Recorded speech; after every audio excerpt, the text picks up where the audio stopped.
Welcome back to the AFU Podcast, man. I got a special guest to my right, man. My man, Bebop. I know him as Bebop. You know what I'm saying? Bop, you know. Can I say your government? You know what I'm saying? Cedric Bowden Ministry. You know what I'm saying? That's how they used to announce my man name back in the day. And we have Cedric Bowden Ministry.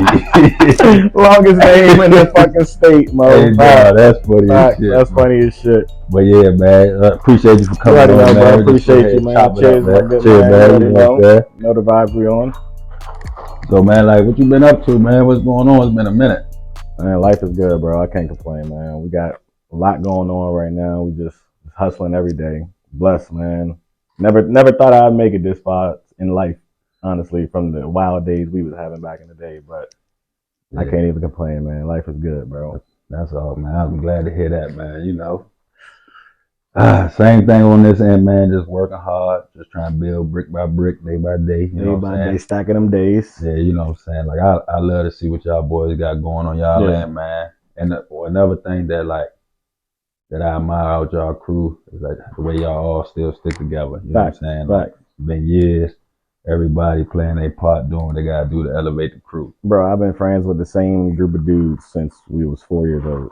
Like, we've been friends since we was yay high all the way through. Like, never had any type of fist fights. Like, nobody in the crew has ever gotten into any type of jealousy shit. It's been like literally locked in with the same homies, and shit, we 35, 40. Yeah. So that tells you 30 years of friendship. You don't really see that not in our city. Nah, not with the same crew of friends. Like, we're all from Payne Street, Alexandria, Boys and Girls Club, born and raised, you know. We lived on the block. We grew up on the block. We played basketball on the block 24/7. And now we honestly got a store. My homies got the store on the block on Queen Street, Shop Sucker Free Store. That's dope, man. So in the same block we grew up on, same block we used to play basketball across the street, the homies went and bought a store, and it's rolling. Man. That's what's up, man. It's warm. Come off of us. Go get some merch. It's 2023. We got the hoodies. We got the shirts. Go shop. I see you took that move, man. You further out from Alexandria now, man. Oh, yeah. Like, you know what I'm saying? Like, how you feel about that, though? Like, man, honestly, where I live out in Montgomery County, man. It reminds me of Northern Virginia, like how quiet, peaceful, like, you know, Alexandria has its rough spots, but for the most part, it's a good city. Like, the air tastes good. You know what I'm saying? Like, me working in the city every day, I can tell you Alexandria, Virginia is 100 times better. So for all the kids that, you know, grow up in Alexandria, man, you live in a great place. We got to keep making our city great, man. Nah, for sure. Like, I always kind of consider Alexandria like a baby Atlanta. And the reason I say that is, like, you got a lot of different people from that small area that's doing things out here, like rappers, people, entrepreneurs. You know what I'm saying? You got people that hoop, that made it hooping, all in that little box. And I feel like, you know what I'm saying? Like, me, I'm a big advocate for VA and Alexandria. Yeah, fact. I feel like overall we don't really get the love or the pub that we deserve, because we do a lot, man. Right, like, that's facts. So honestly, it's in no aspect do we ever get love. Yeah. If you think about, like, in the basketball world, in the DMV, you know, they always think about the best hoopers in the DMV area. It's always mentioned with, you know, oh, DC got this. Oh, PG County got, you know, KD, Beasley, all this. Like, they make documentaries, and it's never a documentary about VA hoops. Like, you know, we was outside on basketball courts having adult leagues in the 90s, the same way it was up the farms. It just wasn't as big, but we still had flat out hoopers. We still had niggas go D1. We still got niggas in the NBA. Like, Bogey was a 15-year vet in the NBA. Alexandria, Virginia, Payne Street, from my block down the street, never gets mentioned. PG County started the Demantha run in the 90s. Like, never gets mentioned. So it's just always how Virginia always gets left out when it comes to, like, everything. Music. Lil Driller. I think Driller is one of the best artists in this area. Jab, another one. Lil Heartbreak J. Them dudes can really rap. Like, and all you really see getting put on is the DC drill, that music to me, no offense, but I hate the drill. It's all repetitive. It all sounds the same. Like Virginia got artists that are actually making like good music that you can actually like ride out to. I agree, man. You know, put that drill in your tape deck. Shout out to Forlo, man. That little boy on his way. Man. He's definitely on his way. But man, you know, you talking about that good Virginia air, man, I gotta talk about it. You don't smoke hookah, bro? So look, this is my thing with hookah. Back in our day, when we've been clubbing since we was 18. Like every day, every weekend, we were in the club, party promoting, throwing parties, you know, popping our shit. Every time you order hookah back in the day, it was for the women. Niggas never smoked no damn hookah.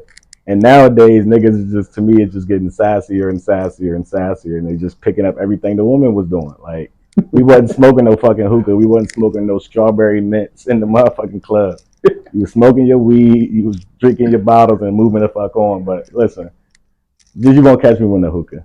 That's it. It's tobacco, so I don't really, you know, I don't smoke cigarettes. I don't smoke blacks. I never in my life smoked a cigarette. Like I've been smoking weed for 20 years, and I've never ever picked up a cigarette. So that tobacco shit just not my vibe.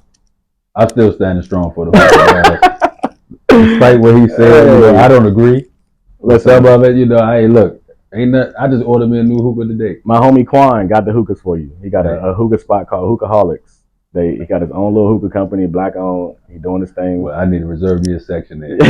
Football season started. He got a Hookaholics. I'm blueberry mint, please. Orange mint, man. What's up with the mint part? What does that do to the hookah? I don't know. Everybody always adding the strawberry mint, blueberry mint. The mint, the mint is like the za. You know that's the funnel. That ain't the za. That's the funnel. That's the tobacco you add. I ain't big on like, I never really smoked like that. Yeah, I'm gonna say you're not so really like, smoking. I ain't gonna lie, I got introduced to it through the hookah, but I do cigars now though. You know, man, cigars is overpowering, bro. Like I tried to go to a cigar bar, bro. I literally smoked that shit once and almost died. Well, I ain't gonna hold you. I don't know. I don't think I know it though. That's what I'm saying. So coming from smoking weed, the only thing I know to do is puffing it. Yeah. So you inhale it. Hey, bro, we got a cigar once and I literally almost fucking died, bro. That's a no. So I don't understand the point of cigars. If you're just smoking, so I'm about to tell you. See, the smoke fills your mouth, pause, and then you just blow it out like. All right, I'm about to tell you. This is how I learned, dog. A good cigar. So like we drinking Crown Apple. Mm-hmm. A good cigar with this jump will enhance the drink. It'll take the drink to a better taste. So you're supposed to drink and smoke at the same time? That's what I do. Like you hit the cigar while you sipping. Most cigar spots got a bar, so you put get some type of know what I'm saying? With it. And like you find like you have to find a cigar that you like though. Yeah. You know what I'm saying? Once you find that junk, like they got sweet cigars. Is all sweet, strong. Yeah, I'm gonna get you right, dog. Every cigar I've had was fucking strong, overpowered. That's for them people, the men. They be trying to prove that they men. Yeah. Like I ain't in that business of that. Like I know who I am, bro. They do a nice sweet day, get some Crab Apple, bro, and I don't need and the hookah. You know what I'm saying? I just got back from Atlantic City yesterday. Me and my wife, we go gamble. We're gamblers. That's what we do. I need to get away from you right now. Yeah, we spend a couple of days. We go to casino for 3-4 days and just gamble. But in Atlantic City, they let you still smoke on the floor. Yeah. And nigga was smoking a cigar next to me at the dice table where I had to leave. It was like he had the whole section just reeking a cigar. See, I wouldn't bro. Smoke a cigar while I'm gambling. I mean, niggas, they let you smoke in Atlantic City. They let you do. But I'm just saying, like me, I wouldn't be like that. Like when I'm gambling, like I'm paying attention, I'm focused. So a cigar, like the nigga was winning. He puffing his big ass cigar. Yeah, he's doing something. He shooting dice, but nobody wanted to be around him because that shit is overpowering, bro. Like niggas was smoking cigarettes, you can smell it and shit, whatever. But that motherfucking cigar come around, it's like, God damn. Oh yeah, my bad. Let me before I forget. This episode is sponsored by Worked On That, man. You see, we got the shorts, man. Y'all need to go cop that. You know what I'm saying? That's fire. I'm gonna definitely put it on the link on the post so y'all can go ahead and cop that. Sell them out, man. These shorts, man. I ain't gonna lie. I got a girlfriend, but I got like 16 new numbers with this joint. I ain't even gonna lie to you. But that's a lie, because I really didn't. Hey, niggas funny but, as shit. You know what I'm saying? These shorts is fire, man. So y'all go ahead and shop. We're working on that. Nah, facts. Well, back to you, man. Back to my man Buck, man. We got Buck. If you don't know how me and Buck know each other, we went to high school together, man. I knew you before then, but yeah, definitely. Yeah, all right, growing up in Alexandria basketball scene. B-Bop was one of the best rec league basketball players out there. You know what I'm saying? Like he was maybe a few years older than me, so like everybody was like, I'd go for like 20, 25, but nobody's like, dog, B-Bop had 46 yesterday. It's like, dang, then it's him and Boo Boo. They just scoring all these points, making my 25 look like it's minuscule. Shout out Big Cuz Blue Jack. You know what I'm saying? 25 is 25 have you cut it. I don't know who's guard them. Everybody and their mama tried at one point, you know. He was cooking, man. He was putting up a lot of. So my story with that, man, like growing up, like I said, we grew up on Payne Street. I lived on the 500 block of Payne Street. I lived on the 400 block of Payne Street. You know, most of my guys lived on either the 500 or the 300 block. The boys club was literally in front of my house. So I was in the boys club 5 years old, learning how to shoot. I was probably one of the youngest rec league players ever. I started rec league at 6, as soon as you could. Like, it ain't many players that are at 6 years old can make the 10 and under team. What's crazy is I actually got cut. I got cut at 6 years old. I went home crying to my mom and my dad. They made the coach put me on the team, which was a great experience because I was 6 playing with all my older cousins. They was all 8, 9, really hooping and shit by that point. But it was just a great experience for me. So by the time 9, 10 came, 40, 50 was easy. Like that was championship game, scoring 40, easy. But I just feel like once I was like 13, 14, you know, you started seeing other players become just as good as you, if not better than you. Like, always looked up to Boo Jack, the best player in Alexandria to me. Like, it don't get no better because I've seen it with my own 2 eyes. I've seen him dropping 50s, 40s, 60s.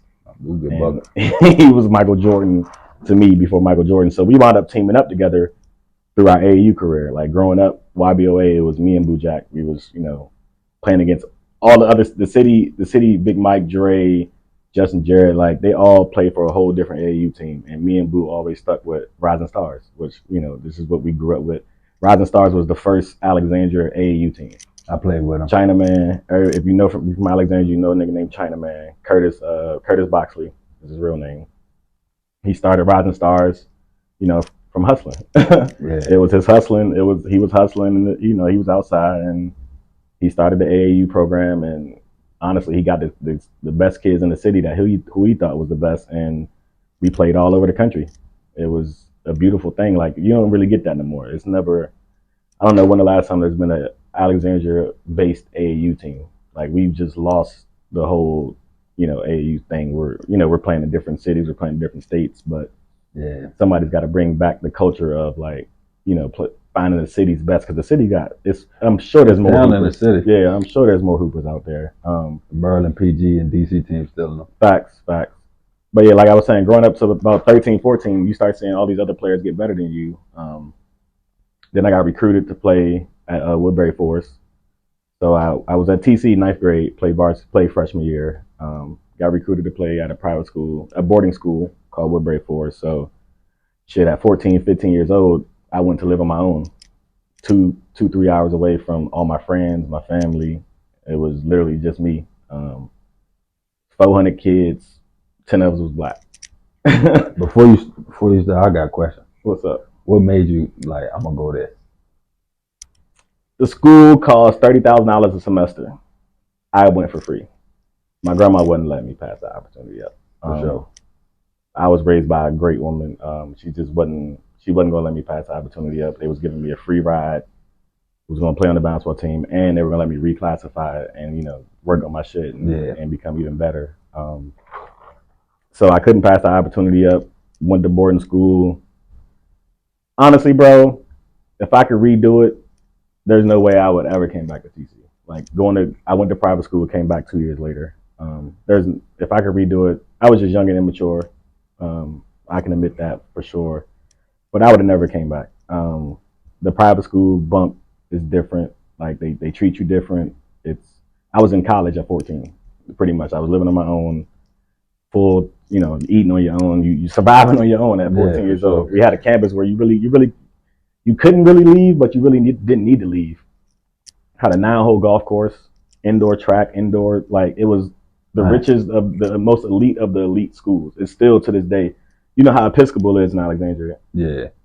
That's our biggest rivalry. Their football rivalry between the two. They've played each other 150 times. So it's one of the oldest rivalries in all of sports. But it's their campus is like maybe 400 acres. That joint is 1,500 acres. Dang. So it's triple the size of fucking Episcopal. But it just, coming from the city, I'm an inner city kid. Like, it was a huge culture shock not seeing my own down there. And even when you did see your own, they wasn't, they wasn't like, they wasn't like, I already know. So that shit was different. I came back after my sophomore year, played at TC one more year with you. We played junior year.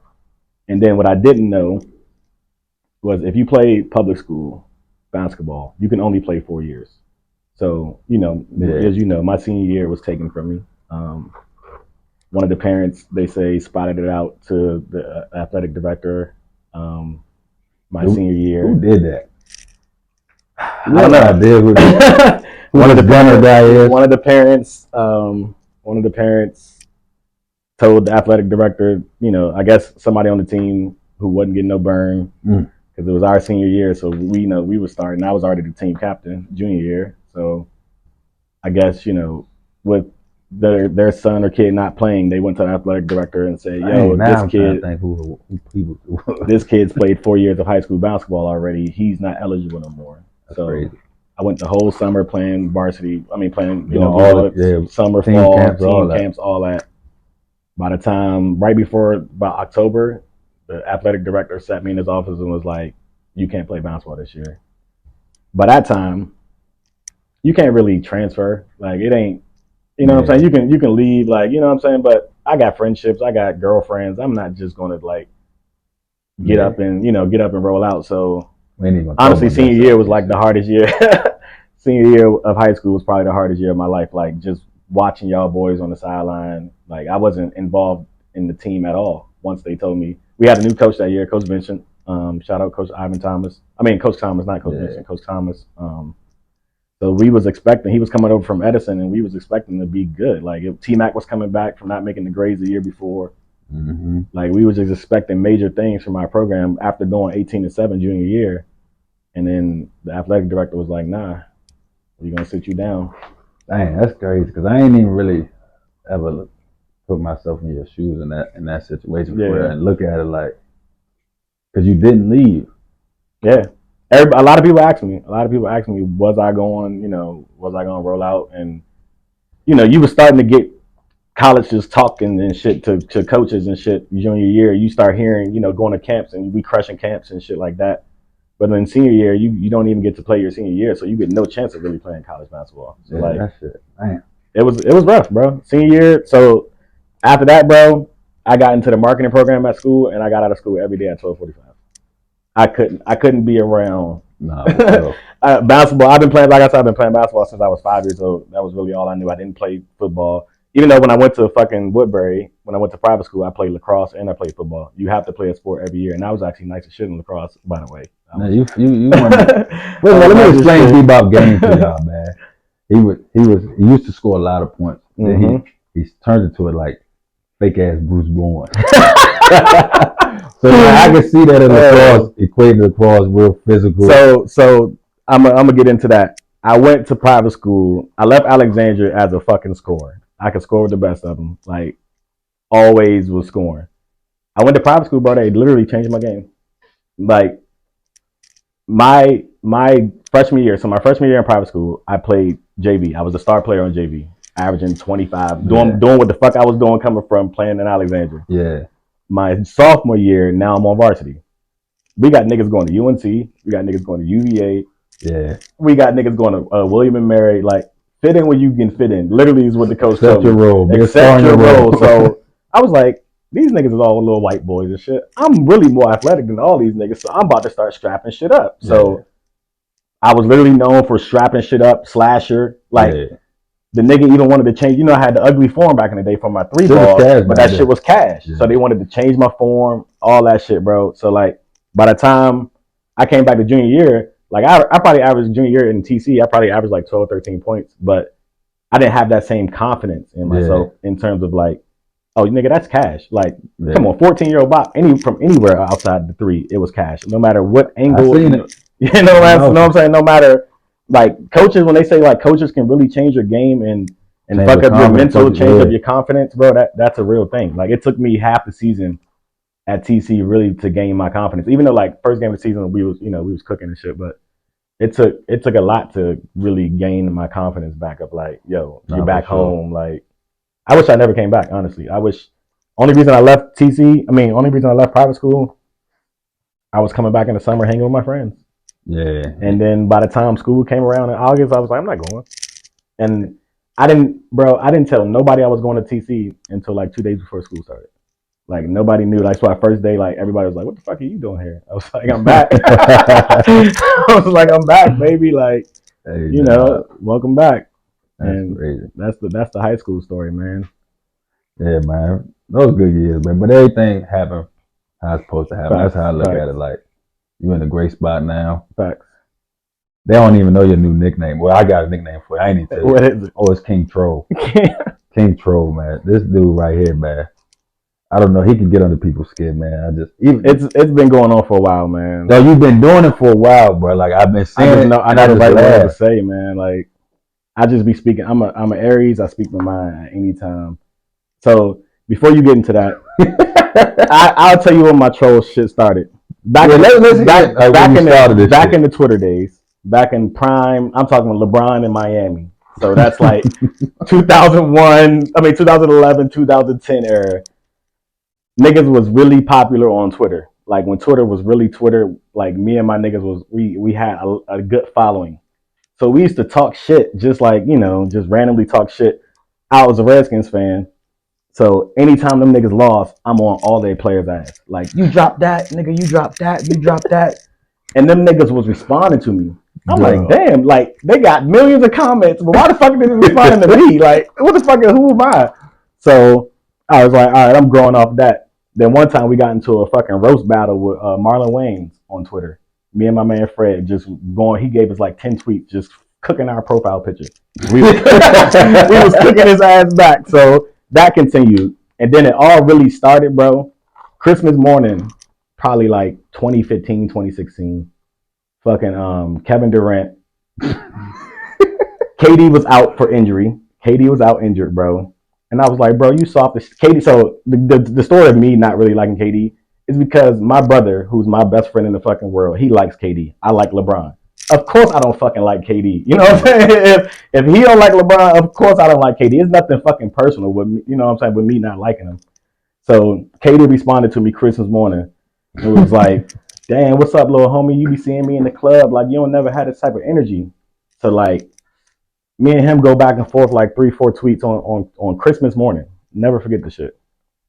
Then all his homies, they from here. Yeah. What's up with you? DMing me. What's up with you? Like, and then my homies DMing them like, nigga, what's up? Like, so it was like the troll name really grew from that because like all the blogs really picked it up on that shit. But then, the infamous shit that happened a couple shit that happened a couple years ago. No, I wanted to fuck that. We gonna get. I want to play out this day, this from the morning until when you said that. What day are we talking about? The day where he was like when you was talking on him on Twitter, or on Instagram, and then in the day he responded like, "What?" You talking about Drake, right? Yeah, I'm talking about. Yeah, we talking about Champagne Poppy. All right, so the Drake story, man, that was the wildest 48 hours of my life, bro. I ain't even gonna hold you. It was literally the wildest shit of my life. So, before you start up, when I tell people like, nah, I know, cuz like he played on my high school team, he's from where I'm from. They don't believe me. Yeah. Like, dog, you just worked yourself into this. Like, they don't like, how do you know him? I'm like, for real, bro. We used to be in the locker room, dance to the go-go before we about to play. Like, what are you talking about?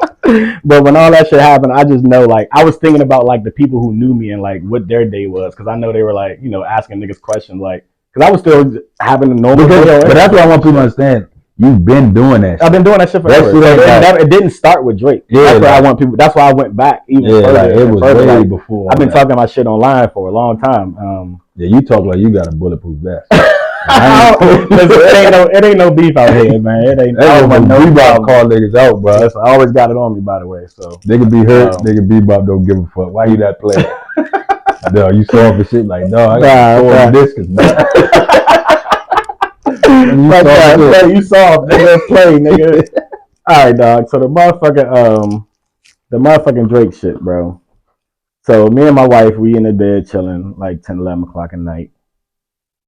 I think, Lethal Shooter, the nigga, the shooting coach from the NBA, the nigga from the DMV, he posted a LeVar Ball post and was like, I'll go to war for my son, like LeVar, like look at him now, they was crucifying LeVar.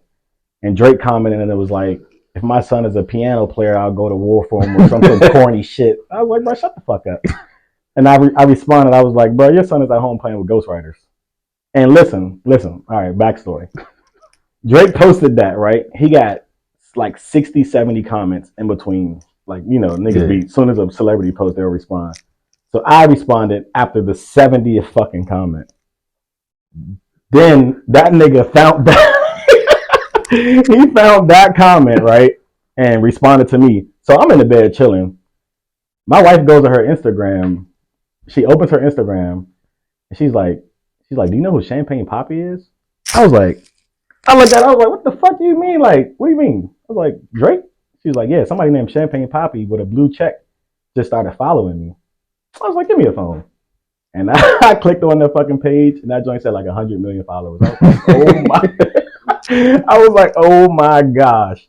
And then she just looked at me. She was like, what did you do? Because she know I did all my troll shit. She just looked at me. She was like, what did you do? And I was like, but the crazy thing is, this was 10, 11 o'clock at night. I responded on that post like fucking 7 p.m. Like early as shit in the afternoon. So that shit slipped my mind. I talk shit. So that I wasn't thinking about that shit. I was like, why the fuck would Drake be following my wife? Like, it didn't even hit me that I commented on that shit. So I go to my Instagram, I open my shit. I got 100 messages, 100 friend requests, 100 comments. It was 100. That's the max you can go. Yeah. So I was like, what the fuck? Like, I go to my joint and Drake shit is at the top. And that joint was like, I just followed your girl because she looked like she needs some excitement in her life. I was like, what? I was like, nah, this can't be happening. So I like reposted it to my story, just for my followers and shit. I reposted it to my story, screenshotted this shit, went to sleep. Like, just on some like went to sleep shit. Bro, I wake up in the morning. My wife went to bed with like 1,000 followers. At this point, at like 8 in the morning, she has like 15,000 followers. Like 14,000 followers overnight. But I'm like, all that can't be from Drake. So I go to my DM, Hollywood Unlocked, which is like the biggest fucking West Coast blog site in the world. They fucking hit me. It was like, can we repost your story? Can we steal your pictures? Can we use your pictures and shit? So I'm like, sure. Then like they reposted it to their actual page. It was like, Drake follows man's troll's wife. I see. Yeah, Drake follows troll's wife. So, I didn't follow Hollywood Unlocked. The only page I'll be following is like, Shade Room and shit like that. Like the shit that most motherfuckers follow. So like they post that shit. Excuse me. Then I started getting like all these messages and shit, like just DMs from just everywhere, bro. Like Shade Room posted it at probably like 8 o'clock, and I was like, oh my gosh, this is really real. Like, that shit just hits you, bro. Like for the next like 24 to 48 hours, like I couldn't eat, I couldn't sleep. Like it was literally like I don't even know how to explain it. It was like living in a blur. Like, and if you know my wife, she's not that type that even love attention. She hated like every single moment of it for real. Yeah. But honestly, so get back to that. A company called Bravest, which sells shorts in New York City.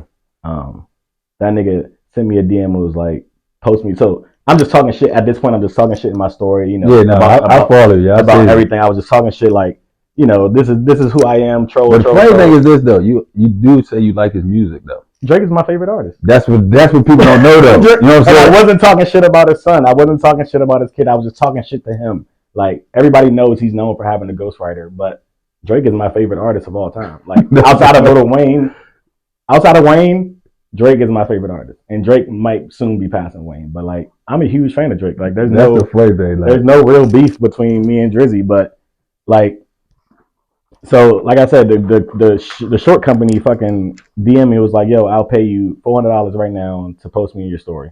He sent me a picture of his shorts, and he sent me the money, like cash apping me. And I was like, damn, people are really that thirsty for attention. And then I posted in my stories like, yo, if you want to get posted in your story, cash at me such and such, cash out my wife such and such. And for the next 48 hours, all we did was post our stories. My wife's stories had got up to 1.2 million views. So 1 million people were viewing her story over and over throughout the day. My shit got up to like 300,000.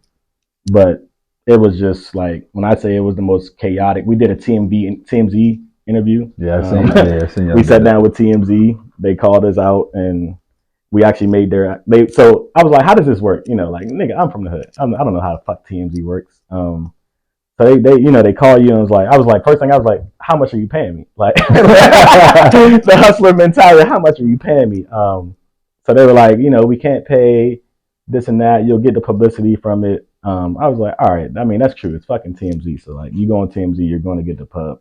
So we did like a little 10-minute interview with TMZ, and he was like, the story can make it or it can't make it. He was like, it depends on, how big the story is. This was the same day it all happened. The next day it was the head story on TMZ. Yeah. So like, we got even more views and even more followers once they posted it. Like, you know what I'm saying? Like, that shit was, to this day, bro, like, he still follows her. To this day, he's still following her. But it's all love, bro. I don't got no issues. That shit happened. We made a lot of money. I like how y'all spent that to benefit everybody on my DMs, bro. I had like 10,000 DMs that day. I'm not even like, it was blue checks and weird niggas, and like the nigga, what's the rap nigga from fucking Louisiana? Fred O'Bain, something like that. One of them niggas. He was in my girl DMs, like, I'll fly you here, fly you, corny nigga shit. Like, Drake knew it was just, a joke. I'ma just do whatever the fuck. I have no issues with Drake. It's more issues with niggas like that, that try to throw themselves into the picture. Like, my wife was mad. Like, so Kevin Hart talked about it on his podcast. Joe Budden talked about it on his podcast. She was listening to that shit. Like, that shit. She was already listening to it. Anyway. Now she don't fuck with Kevin Hart. Like, cause Kevin Hart, what's crazy? Everything my wife posted that day was me. Like, when she was like, with the googly eyes, she had responded, oh, hey, Drake. I was like, like, feed into it. Like, that's how we're going to get this story really rolling. Like, feed into it, make it seem like you're not interested, but like, feed into the shit. So she fed into it with just like a couple of posts, and then she just started getting dragged on the internet. Like, you shouldn't have responded. You shouldn't have did this. And I'm like, the whole time, like, that was really me. Like, I posted it to my story. I was like, the hey, googly eyes, hey, Drake was really me. But then, like, you go to reddit.com, which is, one of the biggest social sites, Reddit. Somebody acted as if they were me or my wife and was like, yo, he beats me at night. Like, we're not in a good relationship. That post, bro, got reposted like 20,000 times. Yeah. So, like, people at our job are talking, and like all because you a shit starter. All because I'm a shit talker. Like, so like we had to like really set it tone. Like, people made a fake Twitter. People made if we didn't have, only social media I got is Instagram. So like, if I didn't have it, people made it. Like, people were my Instagram that day, bro. So they originally deleted my Instagram. That day I got like fucking 17,000 followers. My wife got like 35. Yeah.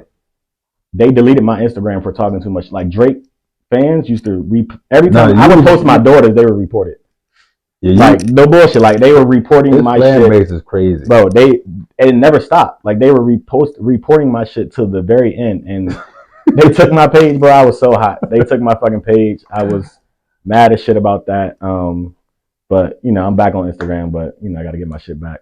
But so who's next? No, I don't know, man. I might gotta get at. I really want to get at T.I. because T.I.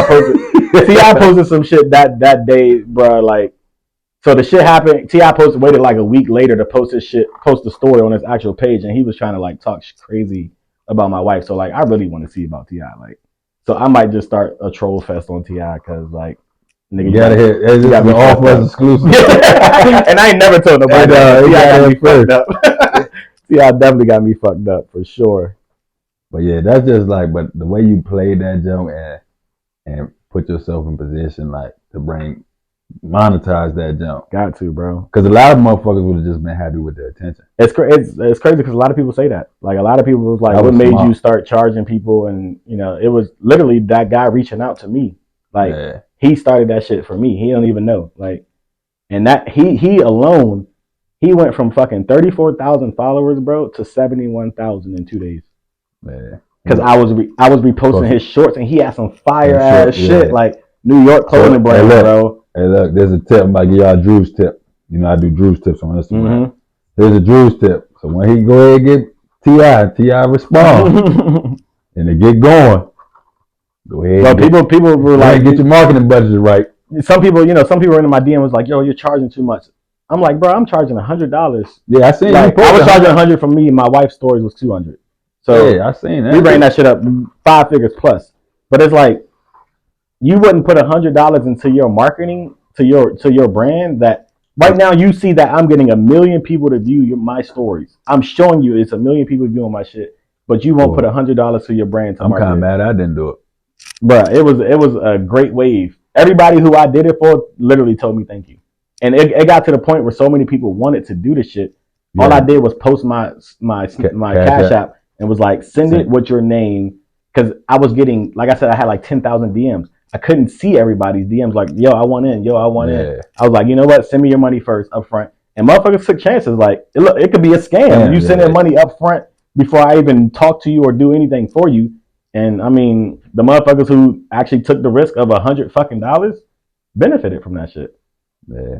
For sure, I was getting dog kennels. I was getting weed delivery pages. Like, I was getting, bro, every business in the rug business, carpet business, shoe business. Like, my little dots. I had little dots in my stories for the next 3 days. It was all little dots. Yeah, I missed the opportunity. I'm just like, man. Nah, one of the first companies I posted was Bravest, and then my homie Nargis, she had her drip doc joint. She wanted me to post, and I posted that joint for her, and them joints took off. Hey, dog. I seen it, bro. I watched it like I was like looking out the window. People are so interested in that Drake dude, man. Dog. He's the biggest artist in the world. Yeah. Like, people are so interested in that story. That story, like, if I tell that story at the bar, if I wear I made shirts that said "I'm here for you, ma." So again, he made that comment. He made the comment was like, I followed your girl. She looked like she needs some excitement in her life. That was at like 11 o'clock that day.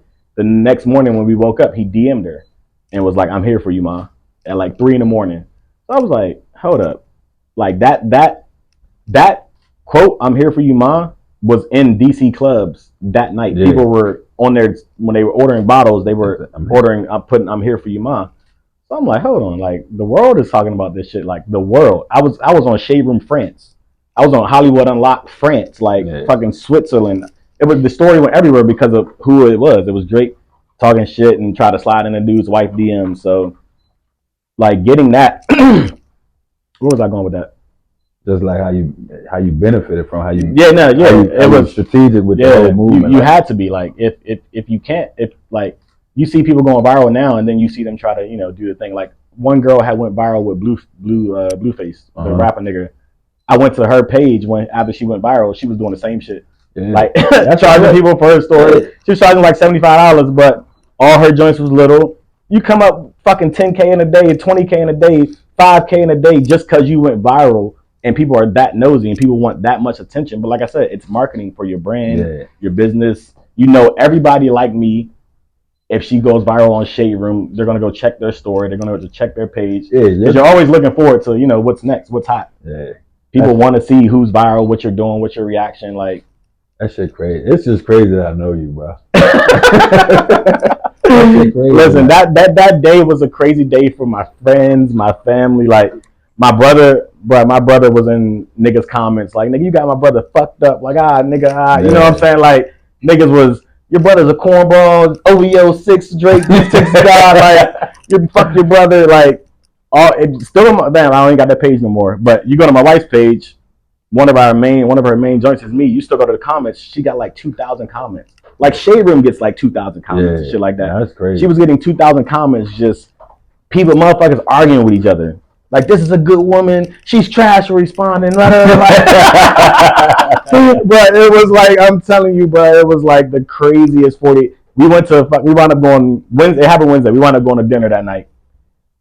We couldn't eat. Like, we could not. The food didn't taste like food. Like, it was still on some like, what the fuck is going on, dog? Like, that shit funny. People still hitting you up trying to. That's what really fucked it up. The 48 hours, having to really work. We had to really work for that money. Like, we had to, nigga. It was like I had to take work off. I had to take off work and just stay home and repost stories, respond to blogs, do TMZ. We wound up going live. Like, I was my own marketing agent. Like, it was like I should literally felt like I should be a fucking marketing agent for how people should handle a situation like that. Because it has never been done before. It's never been seen before. People don't go viral and be like, how can I make money off this shit?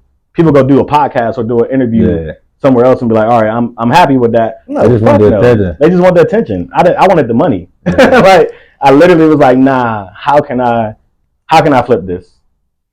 Literally, how can I flip this? And flip that motherfucker, man. Nah, that's it. That's the Virginia hustle. That's the Virginia hustle, man. So like now though, like I know you got your own brand. You boys ain't getting no money. Like, how's that going? And like, so you boys ain't getting no money started from, again, talking shit on the internet. That's just literally like, so we got a marijuana delivery service based out of DC. It's called Green Sundays. We're based out of DC, Waldorf, Woodbridge, Alexandria. So the pandemic was like a kind of a great thing to happen for your local marijuana businesses, because everybody was home, everybody was smoking, so niggas started seeing really real money. You know what I'm saying? And you boys don't get no money just started talking shit on the internet, and everybody was like, dog, that is a great slogan. Like, because niggas was really stunting during the pandemic. Like, oh yeah, them checks was like the PPP loans, and everybody had money. When Trump was in the office, everybody had money. I love like Trump was sending, I'm a huge Trump supporter, so we can get to that too. But like when Trump was in office, when the pandemic was happening, the streets was really, really getting money. Like, niggas is back to being fucked up. Like, being outside every day and like seeing that shit from a distance. Like, I don't be outside, but like I be in the streets. So seeing that shit from a distance, like, niggas is really back fucked up. That's why you see the crime rising. That's why you see like, robberies and all the carjackings and shit going on in the city. It's back to being the Wild Wild West. Like, that's bad. When the pandemic was going on, life was good for mostly everybody. You know what I'm saying? Except for the people that were, catching COVID and shit happening. But like, bro, the pandemic to me was the greatest thing that ever happened in my life. Yeah, I did good in the pandemic too. It was literally the best thing. Like, and I ain't never take no loan. I ain't never got no PPP, none of that shit. People were buying shit because they had money to spend. Yeah, they were getting money from the government. Like, I didn't get stimulus checks and shit like that because I don't. That ain't the type of job I got. You know what I'm saying? That comes with stimulus checks and shit. But sure. I just dealt with a situation like that, bro. I ain't gonna add my man's name out. Yeah. But I just dealt with a nigga that was just thirsty for bread. Yeah. Like, he got a big following on social media. Like, you know what I'm saying? So I'm like, okay. Trying to do basically when you went viral, like, all right, bro, let's work. Yeah. But the energy ain't right. So I'm like, nah, man, my team, we ain't. Yeah, fact, move bro. forward. Hey, listen. But he acting like I wasted his time. Yeah. I said, bro, you still got some free gear. Yeah. Like, you know what I'm saying? But you pressed over $350. Yeah. Bro, I will bet that in one hand. You know what I'm saying? Not trying to be on no funny shit. Nah, but just facts. Come on, bro. Like, that's how I'm saying. Like, niggas is fucked up. Yeah, like, facts. Bro, I'm not about to do no wild shit for $350, bro. So he wanted you to pay him that? Yeah, but like I am a straight shooter, so I'm telling him like, bro, I don't have it right now, but I'll get you next week. Yeah, but that also you gotta read, sense bro, for your brand too. Yeah, like if a nigga ain't bringing you nothing in return for that $350, then we can move on. Like, but it's just the energy. Like I'm not gonna move for money. Yeah. Or you know what I'm saying, or because you have a name or shit like that. Like, I'm not gonna move like that. Like, if the energy. The nigga ain't doing it out of love. Fuck that. That's what I'm saying. Like, you know what I'm saying. The nigga ain't doing it out of love, bro. So when he came with that energy, it's like, I'm like, nah, I'm cool, bro. I'd rather just keep trucking myself. You know what I'm saying? Right. So that's why, just to let niggas know, like, niggas is fucked up, bro. Yeah, nah. You look at his page, you would think he motherfucking. Bro, it's crime. It's shit going on all over the world, but mainly in our backyard. Like, I literally, bro, I was driving through Alexandria last week, nigga got shot broad daylight, 12 o'clock in the afternoon. Cop cars everywhere. I'm like, bro, this wasn't happening when we was outside. Like, we was really outside growing up. Like, we hung outside. Like, when do you think it changed though? I don't know. I think it changed when our groups turned like, I would say like 2008, 2000, like when we stopped hanging. Our generation that's when iPhones and shit started coming around. The technology of the world changed the way we live. Yeah. Like literally as simple as you can put it. You don't have to do nothing. You can order your groceries. You can come and get somebody to wash your ass because you ordered them online. You can order food, groceries. The world is nothing but obesity right now because we're lazy. I see you working out with the Orange Theory. Right, that Orange Theory was my shit right there. I was definitely doing the Orange Theory. But the world is just so lazy, man. Like everybody just wants. Nobody wants to work hard for it. Like I told you, them 2 days we was busting my fucking ass to get to that. Not working, yeah. Like sure. That's just my motto, bro. I work. I always tell my wife, like my wife has a great government paying job. Like you don't need no fucking side hustle. You don't need no side job. Like we literally talked about this yesterday. Like I am going to go through every measure to make sure we get to our goals, get to the house, get to the crib, whatever we need to do. But like you don't have to get no side hustle. Stay in the house. Like I want you home safe. I'm gonna be outside in these streets, because I be outside. You know what I'm saying? Growing up, she's not that type of person, so it'd be like, let me do the work. Like I'd be just like, bro, we were raised different. Like we were raised to like go get it. Like no, for sure. Coming from where we come from, we had to. My mama ain't give me shit growing up. Yeah, I mean, she the only thing she gave you was that long ass name. Married a nigga with a long name. Fact. But yeah, like, but I do want to tap into this. Like, I'm single, man. I got a girlfriend. Mm-hmm. So I'm single till I'm married. That's how I look at it. Fact. But I got a girlfriend. And you know what I'm saying? I ain't saying I'm thinking about, you know what I'm saying? But like, can I get some pros and cons of the marriage stuff? Like, just for somebody that might be in that position, might be like, man, I'm about to pop this, or maybe I need to, hold back a little bit. So, my thing with that, like, cause how long you been married now? 2 years. We've been married 2 years. We've been together 6, but we've been married 2 years. My marriage, bro, like, I know niggas be like getting on camera and be like, oh, it's so perfect, like, so, like, I don't got no problems. Like, when I tell you, like, my life is like so smoothly ran, so just like we be low key, we be chilling, but like when we pop out, we pop out. You know what I'm saying? Like we love a good dinner, we love a good relaxation. Like when you got your best friend, bro, and like it's it, do it. You know what I'm saying? It's literally as simple as that. Like if you find a girl you think you can really spend the rest of your dying days with, like your lasting days of earth, you got to do it. The streets is fucked up. Like speaking from a nigga who been outside his whole adulthood life, it ain't nothing in the streets for no nigga. Like a nigga that got his head on his shoulders. You find a woman with her head on her shoulders. You finding a good woman in 2023? That's almost impossible. Like a good single woman, even like around your age group, where we 33 now, 34. Yeah. Like finding someone within your vicinity that's single, that's got the shit you're looking for in a wife, bro. It's almost impossible. So when you got one, like you might not. It's not really even called settling. Like you might have to just do the right thing, type of shit. You know what I'm saying? Like losing a good woman and then going back into the streets. It's fucked up outside. It's really fucked up. Like my girl don't be outside, so like she ain't no in the clubber. Like I could never see myself marrying a girl that be outside. Like I'm not saying I'm not no controlling nigga or nothing like that. No, we don't. I'm talking about a girl that we don't believe the story they said about you, bro. Listen, the girls that be outside every Saturday night with their girls and they nigga not around. Going out with your girl, cool. We do that all the time. We go to bars, we go to restaurants, we go on vacation often. But like the girls that be outside with their girls every weekend, nah. You give them a side eye. If you married, like what you outside for? You outside to have a good time, cool. To smoke hookah. Nah, that outside shit is, for one, it's dangerous. Like my niggas still be outside. I really be at home praying for them niggas. Like I want all my niggas to make it home safe. Nah, for sure. That's one thing. Me and my crew, we ain't never took no L's like that. Ain't none of us ever been to jail. Like we some stand up guys. We some hustlers. We trying to get to it. Like we work with kids our whole lives. Like really good people. Like we don't be outside like that. We be outside to get to the money. We be outside to talk to the women. There's a reason you outside. There's a reason we outside. We not just outside looking for bad, looking for trouble. Like outside is dangerous. Right.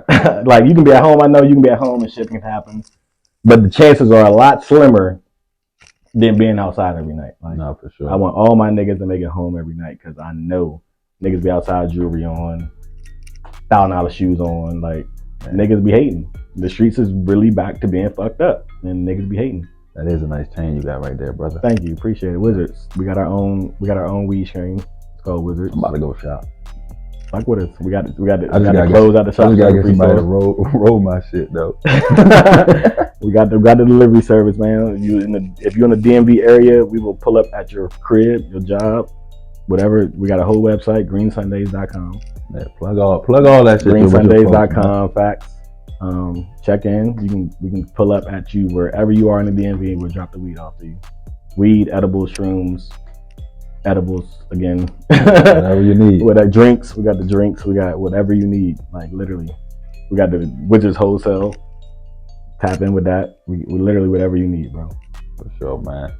We ain't gonna rap to y'all all day, man. I appreciate you for coming out, man. My guy. This episode is sponsored by Worked On That, man. Y'all need to go grab their shorts. Green Sundays, Shop Sucker Free, Wizards, all that, you man. Boys ain't getting no money. Boys ain't getting I'm no here money. for you, ma. Yeah, all Tap that. in, I got them all. We gonna close out with that, man. We see y'all.